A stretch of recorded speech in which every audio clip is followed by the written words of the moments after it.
Well, I'm done now, so, okay, great. Thanks for coming on out. We'll see you later. Snacks. No, welcome everyone. My name is John Stachniak. I'm a member of the vestry here at St. Paul's. And I would like to welcome you to our adult education series here at St. Paul's. Now, one of the things that we have discovered is that we have an immense amount of talent at this parish. And we exhibit it every day, and you get a sample of that tonight with tonight's program.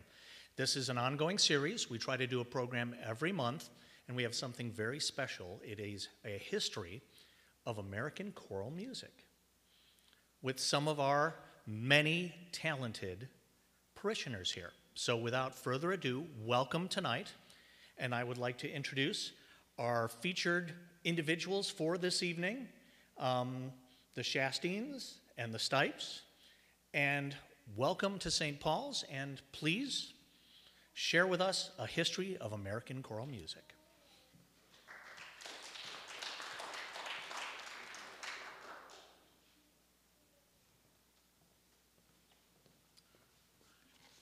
Well, I appreciated being put on the schedule for the adult education series. It's always good to be back at the church where I played organ for quite a long time, and yes, it was a lot of fun. So I'm going to begin tonight by just kind of giving you a question to ponder, and that is, what was the first truly American form of music, right? Like music a type of music that really originated in this country. Now, some of you might be thinking jazz. You're close, yeah. It's in that vicinity. So a lot of people would say jazz. Some people would get generally into Appalachia. Actually, the first truly American form of music originated in New England. And that's what we're going to start talking about tonight, and we're going to look at how that has influenced American choral singing and also church music down through history. So we're going to start tonight in New England, before the United States is independent from Britain.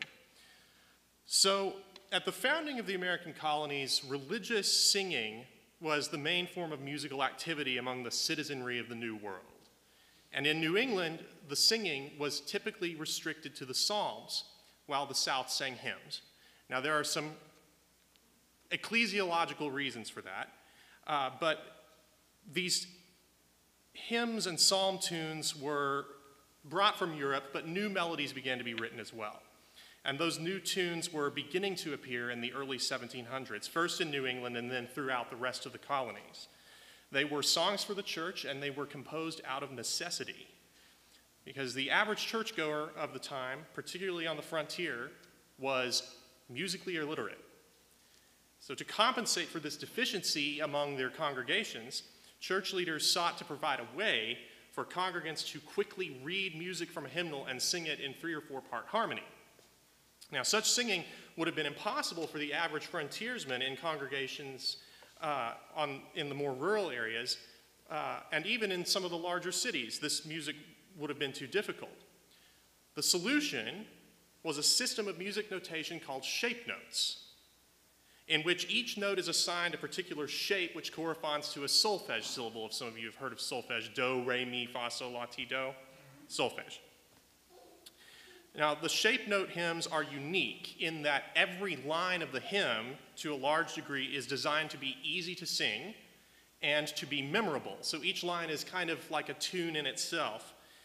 And because of that, there are limitations that are imposed on shape note hymnody that forced these early American composers to develop a unique system of harmony, which was entirely distinct from that which was used in Western Europe at the time.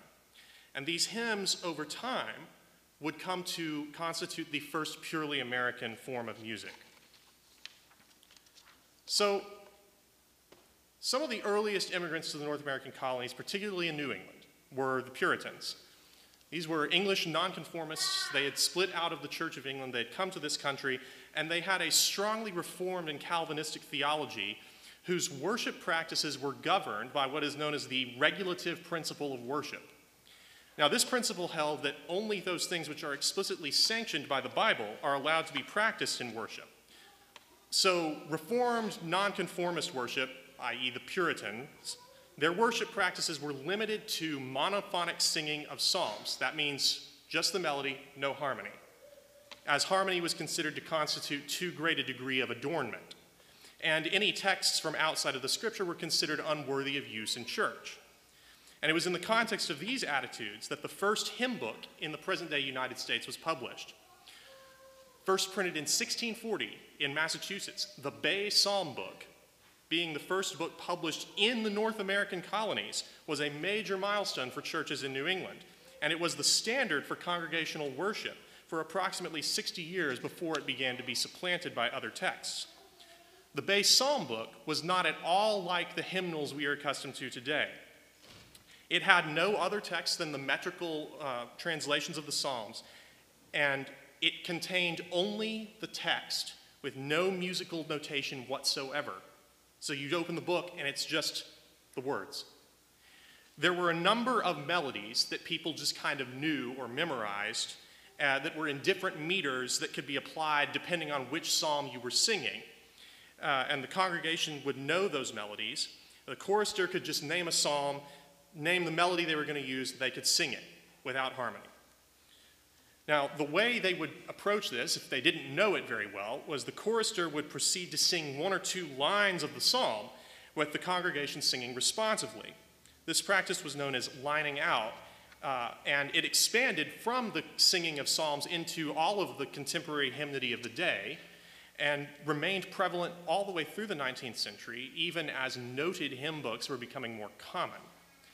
The lining of hymns, unlike other archaic musical practices that were in the past in this country, has remained more well known.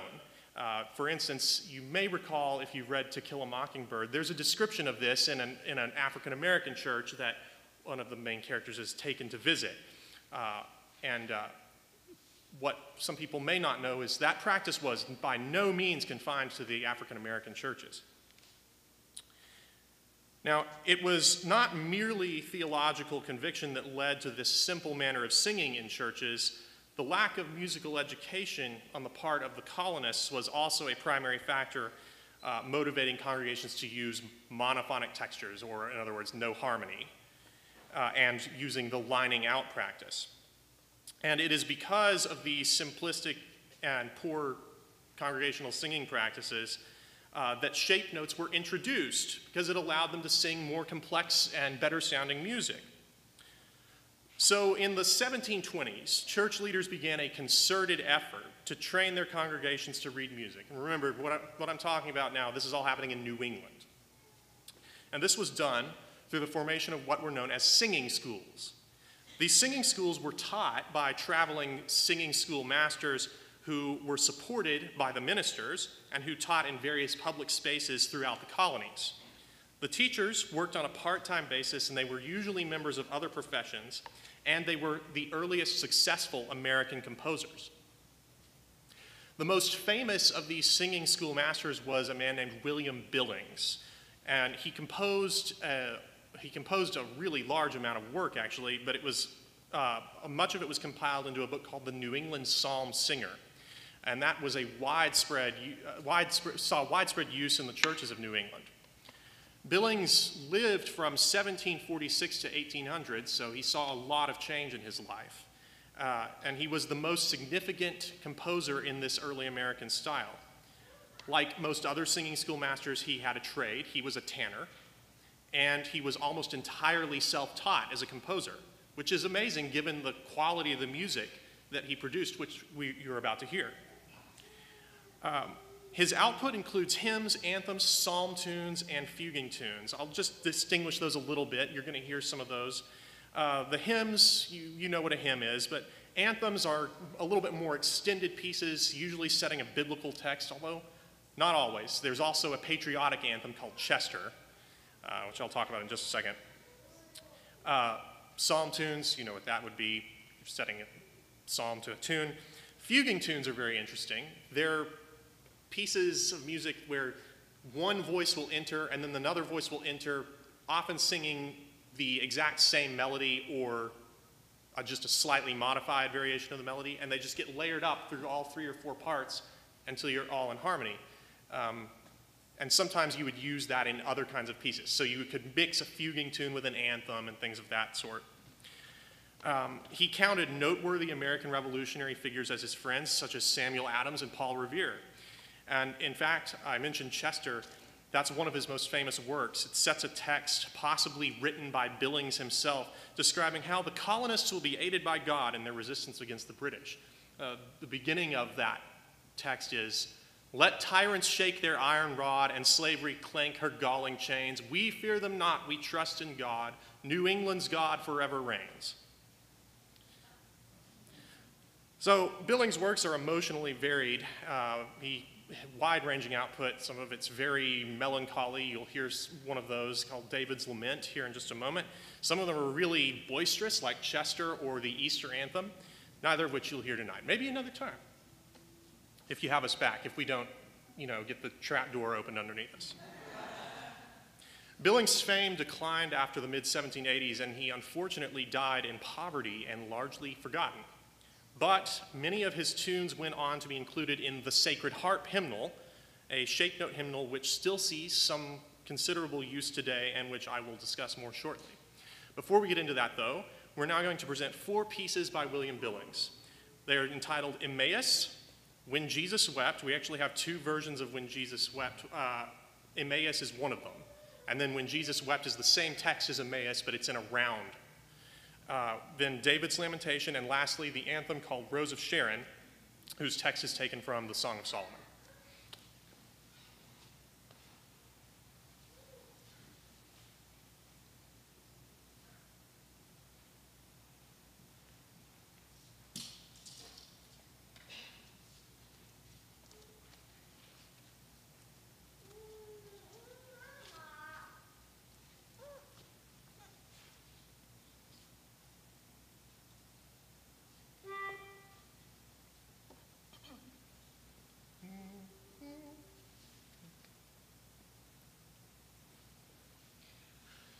When Jesus wept a falling tear, in mercy flowed beyond all bound.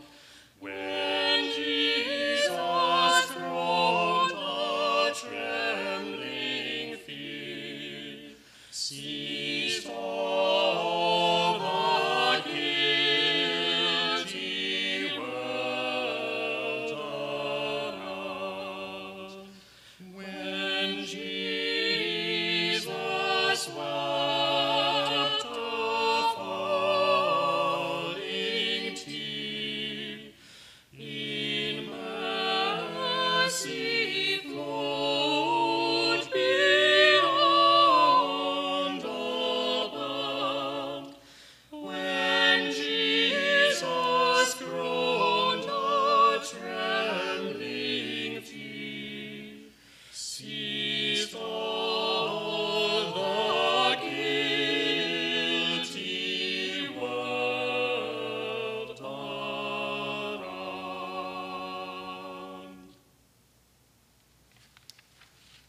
Next is When Jesus Wept, which, as I mentioned, is the same text, but in a very different sort of setting.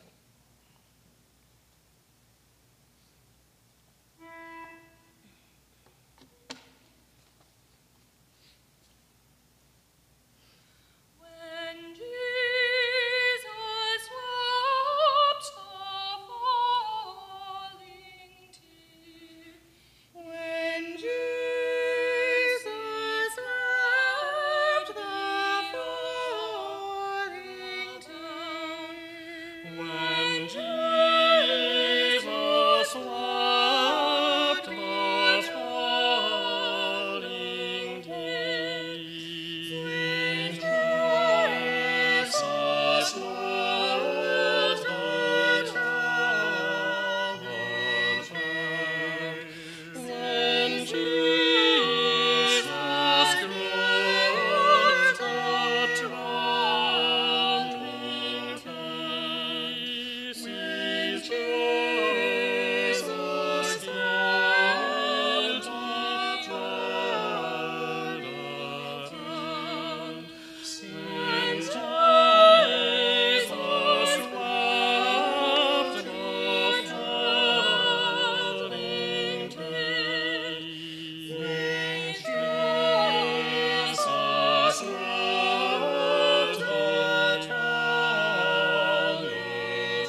next selection is David's Lamentation. This is from a different compilation by Billings called The Singing Master's Assistant from 1781. Is that the right pitch? What pitch is that? I'm sorry, I used. There we go.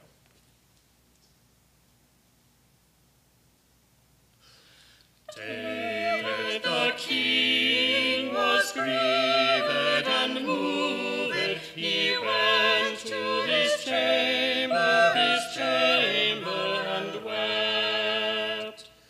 And as he wept and said, O my son, O my son, would to God I had died, would to God I had died, would to God I had died for thee, O Absalom, my son, my son.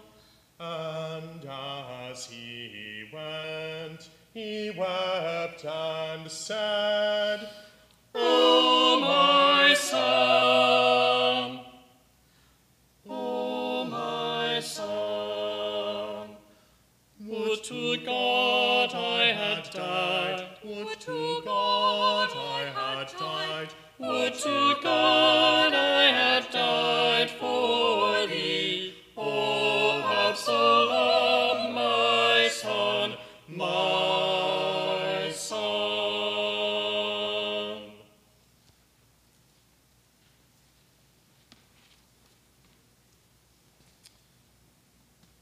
All right, and then the last selection from Mr. Billings, I Am the Rose of Sharon.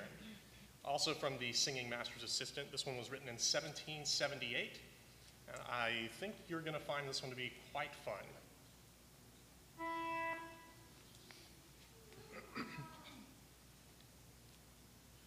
I am the rose of Sharon and the lily of the valley. I am the rose of Sharon and the lily of the valley. As the lily among the thorns, so is my love among the daughters. As the apple tree among the trees of the wood, so is my beloved among the sons. So is my beloved among the sons. I sat I sat down under his shadow with great delight. and his fruit was sweet to my taste. And his fruit was sweet to my taste. He brought me to the banqueting house, his banner over me was love. He brought me to the banqueting house, his banner over me was love.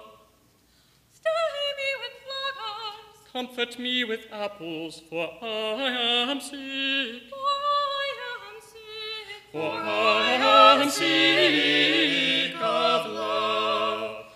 I charge you, O ye daughters of Jerusalem, by the rose and by the hinds of the field, That you stir not up, that you stir not up, That you stir not up, that you stir not up, nor awake, awake, awake, awake, my love till he please. the voice of my beloved. behold, he cometh, leaping upon the mountains, skipping, Skipping, leaping upon the mountains, skipping upon the hills. my beloved spake, And said unto me, rise up, Rise up, Rise up, rise up, my love, my fair one, and come away. for lo, the winter is past, The rain is over and gone, for lo, the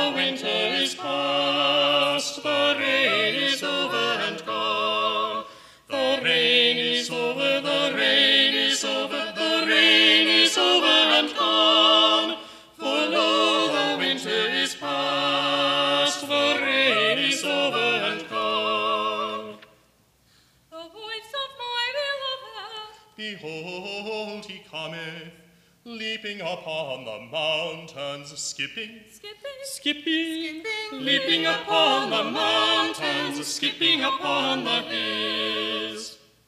my beloved spake, and said unto me, rise up, Rise up, Rise up, rise up, my love, my fair one, and come away. for lo, the winter is past, The rain is over and gone. For lo, the winter is past. The rain is over and gone. The rain is over, the rain is over, the rain is over and gone. For lo, the winter is past. The rain is over and gone.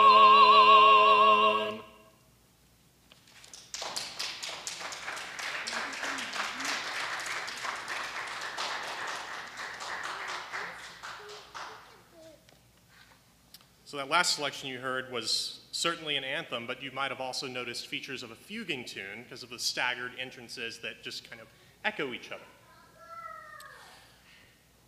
So initially, the singing school masters, people like Billings, struggled to find ways to teach their music to students because most of them were unable to read. And during the 1700s, the singers were taught to use the solfege system I mentioned. It's a little different than today's in that it only has 4 syllables, fa, sol, la, and mi, and thus only 4 shapes, early on anyway, for shape notes. The problem with the system was that even if one knew how to sing the syllables, it was very difficult to utilize in conjunction with unfamiliar music notation, especially if a teacher wasn't present. So to form a connection between the written notation and the 4 syllables, that's why they made the shapes. Now, the shape note system simplified reading also by removing the necessity for the singer to understand key signatures. For those of you who know a little music theory, that will sound familiar to you. As time went on, the newer hymnal editions were produced and alternative systems of shape notes were also produced which contained all 7 shapes instead of just the 4 to match up with the 7 solfege syllables that are so familiar to today's vocal student. Even so, the original 4-shape system has remained in place alongside the 7-shape system and has continued to see widespread use even today among certain groups of singers. So that was the kind of music you just heard. That's the first indigenous form of American music. It's a little different. It's perhaps a little more earthy sounding. There's more emphasis on 4ths and 5ths. If you're musicians, again, you'll know what I mean by that. But by the 1820s, the winds of change were definitely blowing, and the tide had begun to turn against shape notes in the northeastern United States. This came about because of something called the Better Music Movement, which was primarily led by a man named Lowell Mason. The movement sought to advance the use of musical instruments in church and began to promote new hymns that drew their melodies from Western classical music. Very few of these melodies have continued in our hymnals today, but one that has remained that you probably all know is Joyful, Joyful, We Adore Thee. That comes from that movement. All of the others, there's a couple other ones that are commonly in hymnals, but other than that, you don't see them very often. And actually, the older music, the stuff we were just singing, has survived into the present day hymnals more effectively. So some of you probably know a hymn called What Wondrous Love Is This? How Firm a Foundation, and even Amazing Grace. Those hymns that we sing so often now all have their origins in this older form of music that goes back to before the Better Music Movement. Now, going back to Lowell Mason, he didn't favor the use of shape notes, and as his influence grew, shape note singing was gradually confined to the southern United States and what was then the frontier, which at this point was, Tennessee, Kentucky, places like that. So in this way, shape note singing became primarily associated with the South. In fact, the practice became so entrenched there that it was nearly impossible to obtain a tune book in the region unless it was printed in shape notes. And so in this way, the shape note music has become a practice that is typically identified with Southern culture, even though they didn't originate there. And it was in the South that William Walker, perhaps the most well-known of the shape note composers and compilers, published the Southern Harmony, which went on to become the most successful and impactful tune book of its day. The Southern Harmony was originally published in 1835, and it served as a valuable and nearly ubiquitous textbook for the musical instruction of Americans in the years after it was published. Consisting of a few hundred songs, it also included, as most other shape notes at the time did, a musical instruction guide based on the 4-syllable solfege system. The last revision of the Southern Harmony was in 1856, and unlike many other shape note tune books, it has remained unaltered since that time, thus offering a modern user a more authentic look at mid-19th century American musical practice than some of the other tune books that we still have in wide circulation. William Walker only composed a few of the tunes in the Southern Harmony. The rest were borrowed from existing tune books or folk songs that were popular at the time, or new tunes that were becoming popular, especially those that were being introduced at religious revivals during the Second Great Awakening. Additionally, you can also find in these tune books non-religious songs such as Hail Columbia, the national anthem of the United States at the time, and also another song called The Star of Columbia, which is a largely political song lauding the rights of mankind and the ideal of American isolationism. This anomaly may perhaps be considered the musical extension of the blurring of the line between civics and religion, which occurred in the decades following the American Revolution, and that perhaps should not be surprising. Other tune books from the time also include songs that blended secular and religious themes. For instance, there was a tune book called The Social Harp compiled by a Georgia farmer named John G. McMurray, and it contains several notable examples of this trend, including a tune called Bonaparte, which describes Napoleon on St. Helena dying to go to a place he never can delight in, which is presumably a reference to hell. Thus, the Southern Harmony and its counterparts provide an invaluable window into American musical life, religious practices, and to an extent, the political values of the mid-19th century. The use of the folk songs in Walker's book has had a particularly profound effect upon American music in the church tradition all the way to the present day. So the most notable example of an American folk hymn from that time is the tune New Britain, which is more commonly known as Amazing Grace by today's churchgoers. The hymn was first presented in the 1856 edition of the Southern Harmony. I'm going to play a recording of how this would have sounded. This is not from the Southern Harmony. This is actually from a sacred harp, but it's substantially the same. The only difference is it's in 4 parts instead of 3 parts. Southern Harmony was usually 3-part singing. But the harmonies are true to what it would have originally sounded like.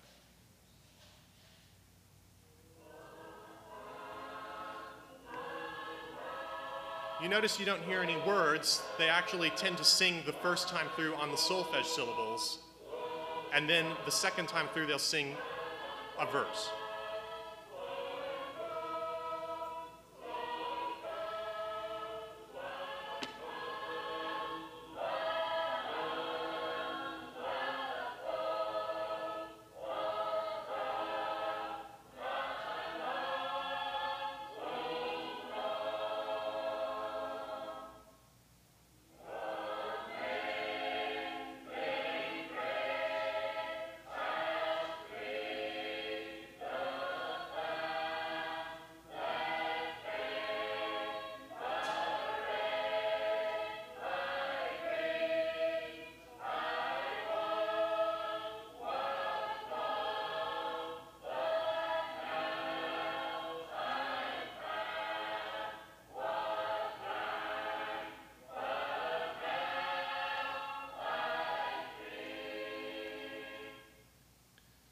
So you may have noticed some things about that. The harmonies, for one thing, sound very different than the way we typically hear them in church these days. And that goes back to why I refer to this as the first truly American form of music, because this sort of harmony writing is unique to the United States at this time. It originated here. And it comes from the necessity to write. They're trying to balance 2 things. They want to make each singer's line, you know, the tenor, the alto, the soprano, they want to make it memorable, they want it to be easy to sing, and they want it to be easy to read. So they're primarily concerned with those things rather than with making sure the harmony sounds exactly the way it's supposed to. So you get some strange sounding things, at least to our ears. It's difficult to convey with a recording what it's like to be in a room when this is being sung. Having been to multiple Sacred Harp singings, I can tell you that it's kind of overwhelming because everybody's sitting in a square facing each other, and you're just completely surrounded by this loud sound, and nobody's worried about good choral technique. They're just belting. And it's a lot of fun. Highly recommend going to one if you ever get the chance. And we do have some in the Dallas area on a monthly basis. So we all know this tune. You might have noticed, though, it's kind of difficult to hear the melody. I assure you it's the same melody. The difference is, in this style, the melody's always in the tenor. So it's not up on top in the soprano where it's easy to hear. It's commonly believed that the Reverend John Newton, a former slave ship captain, is the composer of this tune, but that's really not the case.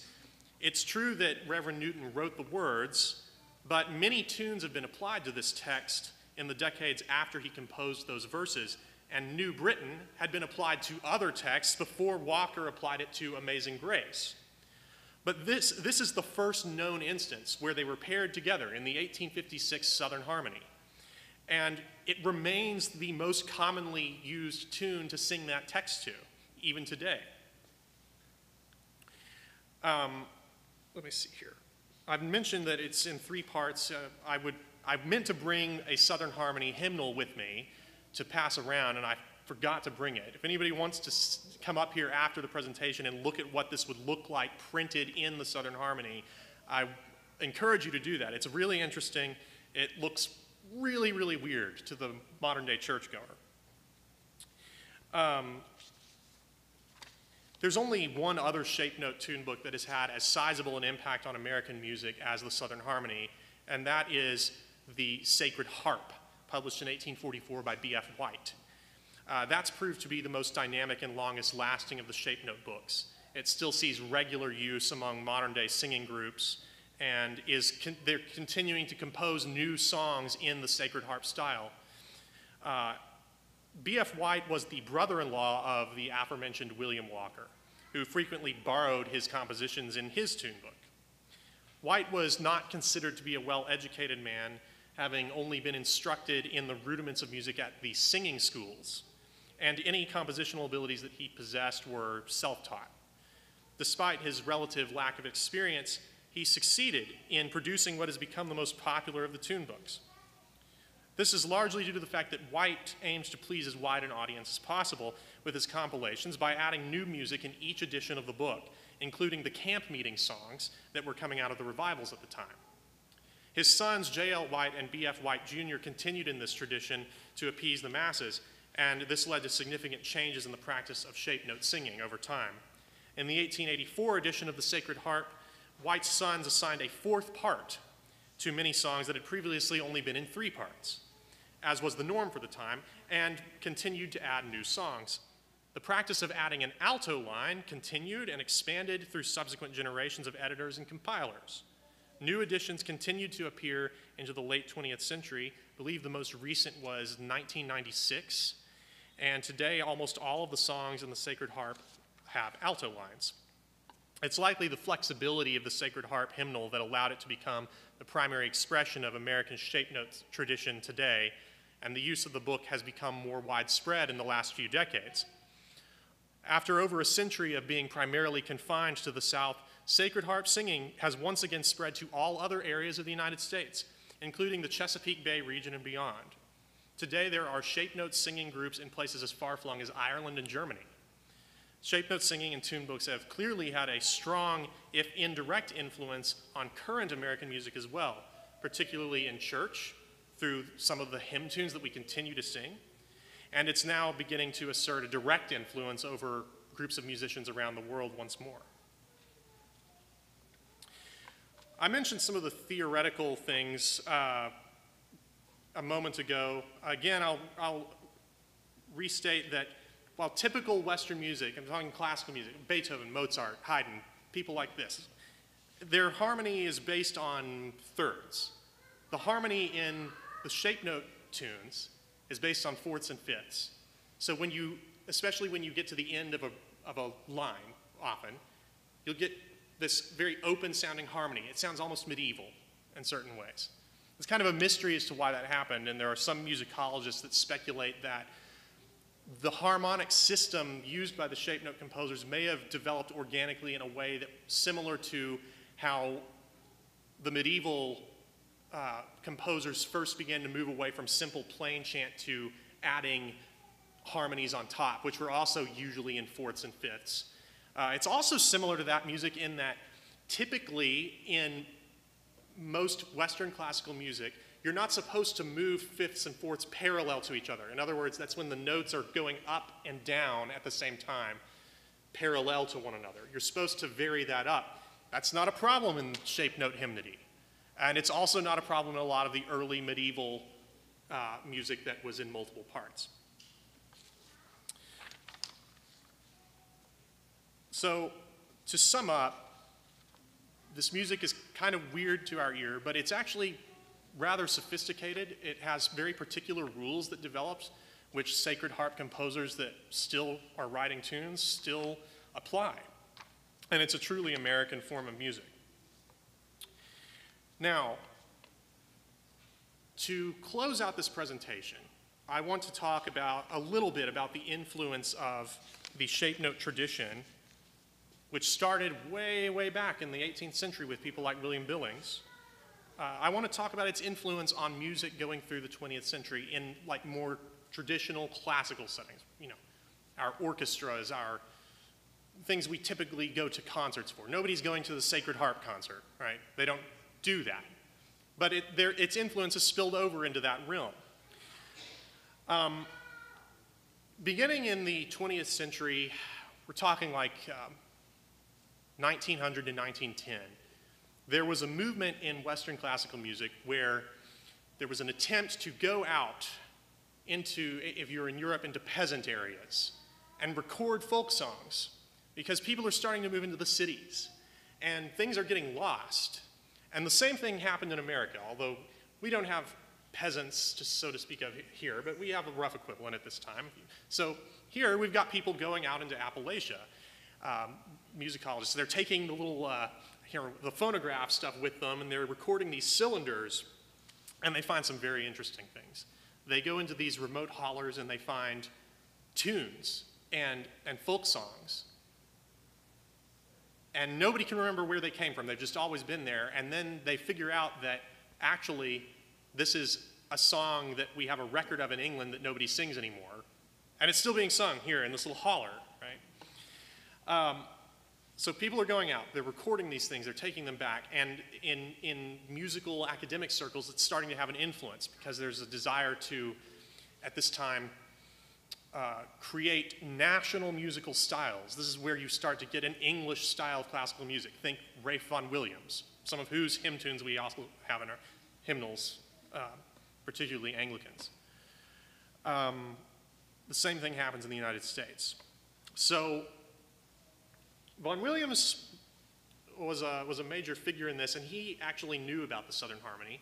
And in 1949, he was interviewed about various topics about creating national musical styles, and he was asked about America. And the interviewer related his exchange with Vaughan Williams as follows. He, Vaughan Williams, asked me if I knew a book called Southern Harmony and seemed delighted to know that I had a copy of it on my shelves. They tell me it is hard to get, he said, but it is a source book for some composer in the days to come. I asked him if he meant that some composer would use such melodies as themes for a major orchestra or choral composition. No, I don't mean that, he said flatly. Composers derive their own themes more often than not. What I do mean is that there is a spiritual atmosphere that hovers around the age-old melodies, and that when a man once breathes in that atmosphere, he is never the same again. He begins to live on a higher plane. His feelings for harmonies, contrapuntal idioms, developments, all are changed because he has learned the simple musical truths that come straight from God and are to be found in music like this. So Vaughan Williams' words were shockingly prophetic when it comes to the impact of things like the Southern Harmony on American classical music. He talked about this need for American composers to draw on their own indigenous material. And that was exactly what later American composers did in the 20th century. I'm particularly thinking of people like Virgil Thomson, and you probably don't know that name, but you may know Aaron Copland. Does anybody know? Yeah. If you don't, maybe you would recognize Appalachian Spring, Copland. Virgil Thomson was actually one of the key figures that started this movement to recover Appalachian things, and Sacred Harp, shape note hymnody was largely confined to Appalachia by this point. And he started taking these things and incorporating them into his own works. One of the best known ways that he did this was when he composed the score for a documentary called The River. Has anybody ever heard of that documentary? If we have any history buffs of people that study the New Deal, that might sound familiar. The River was a documentary film that was, it was promoted by I think it was the Farm Security Administration, and it describes the importance of the Mississippi River to the United States, and it gets into some of the challenges about flooding, and then talks about how the Tennessee Valley Authority is working to rectify some of these problems. And so it's a 1938 documentary, and it's sort of propaganda, actually. But Thomson was asked to compose the score for it, and he took he both used shape note tunes and shape note influenced harmonies to create this score. And it proved to be hugely influential. So for instance, Copland did not directly quote from shape note tunes as much as Thomson did, but he definitely was influenced by his harmonies. And so when you go listen to Appalachian Spring, when you go listen to Rodeo or Rodeo, if you want to be pretentious, I think that's how Copland actually pronounced it. It's a ballet. It's anyway, if you can imagine a Western ballet. I don't know if you want to, but you can try it. You go and listen to those pieces of music, and you hear some really unique harmonies, really unique ways of writing music, which we now call the American sound. And Copland wasn't getting it from nowhere. He was getting it from these shape note tunes, these that were still being preserved in Appalachia, still being sung in a lot of primitive Baptist churches and Free Methodist churches at the time. And he gets it partly through Virgil Thomson, who they were friends, they inspired one another. And he creates this American sound. And it's probably the case that you don't get the American sound. You don't get something like Appalachian Spring or Rodeo or a lot of Copland's other works in that style without first having this stuff that's floating around in the American environment going all the way back to the early 18th century. And I think that's a really fascinating thing. So we're still enjoying the fruits of this in so many different ways. I mentioned Copland didn't quote much, but he did actually borrow a shape note tune called Zion's Walls, which was in a book called The Social Harp. And he used that both for a choral work and as part of an opera called, I can't remember what the opera's called. It didn't gain much success, but anyway. And I mentioned The River. You know the hymn, How Firm a Foundation. Yeah, that's the tune that Virgil Thomson used in that. If you haven't heard the score, it's easy to find on Spotify or YouTube. Just look up The River by Virgil Thomson, and it's a really lovely score. So, to close out this presentation, we're going to present to you two works. One of them is by Virgil Thomson himself. In addition to the River, Thomson also composed some choral works, which were actually just arrangements of shape note tunes. One of them is My Shepherd Will Supply My Need. And most of us probably know that tune. It's a lovely arrangement. It comes directly, it's another one that comes directly from the shape note tradition that we still sing now. And then the other work is a piece called, what is it called? You guys have it right there, I can't remember. Sing to the Lord. Sing to the Lord by a composer named Alice Parker. She sadly died just last year, actually, but she basically spent the better part of her career both arranging shape note tunes in modern choral arrangements and writing her own choral pieces that were original but were based on that style. And she has some lovely music. So we're going to present both of those pieces to you now. First piece is by Alice Parker, Sing to the Lord.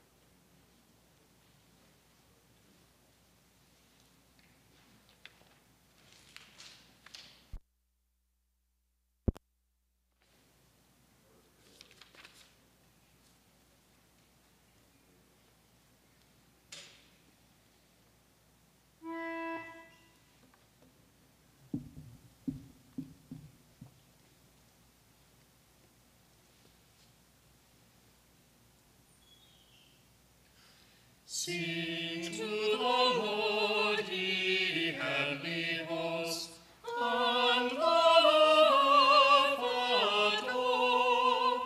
Let death and hell throughout their coasts stand trembling at his power. His sounding chariot shakes the sky. He makes the clouds his throne. There all the stars of lightning lie, till vengeance darts them down. His nostrils breathe out fiery streams, and from his awful tongue a sovereign voice divides the flames, and thunder rolls along. Think, O my soul, the dreadful day when hissing sensate God shall rend the sky and burn the sea, and fling his wrath abroad. Let all that dwell above the sky, and air and earth and seas, conspire to lift thy glories high, and speak thine endless praise. The whole creation joined in one to bless the sacred name, acclaim upon the throne, and to adore the Lamb. We'll close with My Shepherd Will Supply My Need by Virgil Thompson.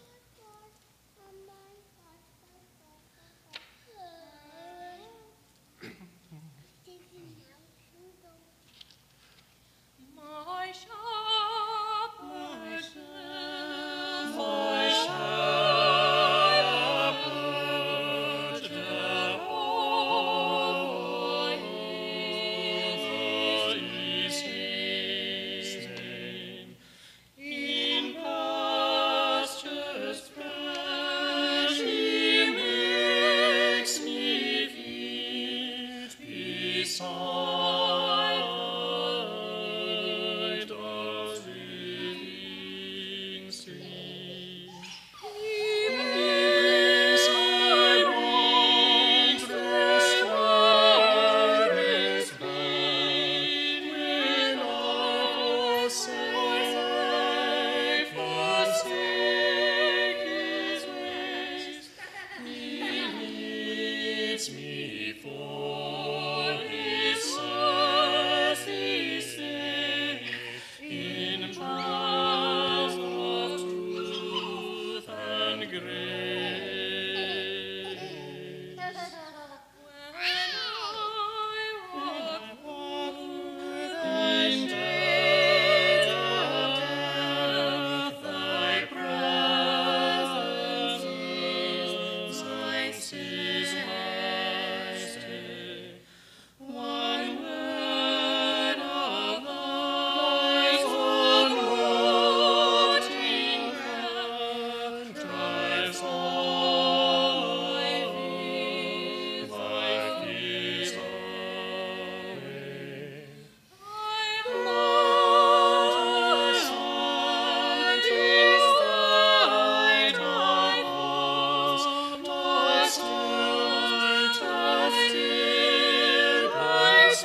Well, we really appreciate all of you for coming out on this chilly, foggy evening. We hope you very much enjoyed this music.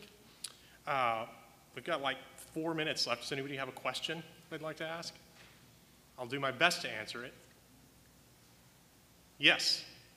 With the shape notes, was the music just read by shape, or did the shapes actually go up and down like so? The shapes do go up and down, but if you don't read music that way, and you're in a group, you'll generally know if it's going up and down, and you can just read the shapes, and that'll tell you one pitch in relation to the other pitches. So, yeah, it depends on the singer's level of skill. Would anybody like to see what it looks like? I can circulate that, and then if there aren't any other questions, would you have? Go ahead. I was really curious to hear what you said about how musicologists would go out and do Appalachians and go into these little hollows and find these songs that are still surviving. They didn't know where they came from. And you said that in England, at one time it was in Scotland, or in England, I guess they were all from that, mostly from that. Yeah, that border region between Scotland and England is where a lot of, especially in southern Appalachia, is where a lot of them came from originally. And they obviously brought those tunes with them. I just wondered, was there a corresponding, due to research, was there corresponding, they matched people group to people group, that these people came from this part of England, and they were related, but they didn't know they were related, they've forgotten. It's a good question. I don't actually know the answer. I haven't got that deep into the research to find whether there were accounts of that sort of thing. But it is interesting, and you actually see it in, like, if you listen, anybody know Doc Watson, the bluegrass musician? Yeah, some of the songs he does that he learned when he was a boy. It's strange to think about, but they're like, these people are all up in these hollers singing songs that actually mention London and various places in England, and they're in the United States singing that stuff and always have been. Yeah. How long have you guys been singing together? Oh gosh, how long have we been? We've been doing like a Tuesday night dinner and sight read through music and work on things to present at different, church services and things. Well, thank you. That's encouraging to hear. Maybe a year? 6 months? Yeah. We have a lot of fun with it. Yes? So I have kind of two questions that are sort of intertwined. Sure. This will be the last one, because then we're out of time. But One would be, when it comes to books like Sacred Heart, Social Heart, Southern Harmony, how easy to acquire those, since there's been a resurgence in the popularity of some of those, how difficult is it to acquire some of these books that compile some of these older tunes? The second half would be, when it comes to some of these tunes that were rediscovered in places like Appalachia, if one was wanting to learn more about that and find places where some of these were collected either in recorded form or in sheet music form, where would somebody go to look for that? sure. I believe so there's a composer named John Jacob Niles who compiled a lot of these pieces and arranged them mostly for solo voice and piano. And so he's a good place to start. I believe it's also the Child Ballads. It's a collection of ballads. I can't remember the fellow's first name, but his last name is Child. And he compiled all these, and you can buy the book. And you'll find some very interesting things in there. And it's all notated out. Yeah, so those sources are available. As for the shape note hymn books, some of them are very easy to get. You can get both the Denson and the Cooper edition of the Sacred Harp hymnal on Amazon for like 20 or 30 bucks. The Southern Harmony is not as common, but there are new facsimile editions that have been printed. And then some of the lesser known ones like the Social Harp and the Christian Harmony, they are now getting easier to get because people are reprinting them with increased interest. If anybody'd like to see, one more. You said it was the last question, but I was going to ask this. Yeah. Was there an intersection of Church of Christ, with their a cappella singing tradition that was so strong coming out of the early 1800s and even exists until today? Was there any intersection that you came across between Well, that might be a good research project for you. There has to be an intersection. I have little doubt that there was, considering that the Church of Christ and the Baptists in the 1830s had a lot of interaction, and the Baptists were known for using this, and the primitive Baptists still use stuff like this. And so I find it difficult to imagine there wasn't some interaction there. Probably the early Church of Christ congregations in the South were using these tune books. I have little doubt of it. But they were so common at that time that it wasn't noteworthy to mention it, I would think. And nowadays, it's confined to very particular church traditions. But if anybody would like to see on this page here what a shape note tune book looks like, I've got a little excerpt from Amazing Grace in the Southern Harmony. John, would you do us a favor and just hold it up for a moment, like hold it steady for about 30 seconds and we'll get a picture of it. This? Yeah, hold it towards the, there you go. Feature film made, I want to say 1980s, 1990s, of a woman who went into Appalachia and did those recordings on Go ahead and go in. phones. I don't know if anybody remembers it. I think it's called Songcatcher. And it was a feature film. They're actors, but I think she was also catching the songs from actual, people living in Appalachia. So I just remember watching it decades ago. It was really interesting. Yeah, cool. Songcatcher. Well, thank you all for coming again. I think, do we have refreshments over there? I thought I saw some. So if you're welcome to go right across to the fellowship hall and we can continue the conversation. Also, if anybody's curious about how you too can go to a sacred harp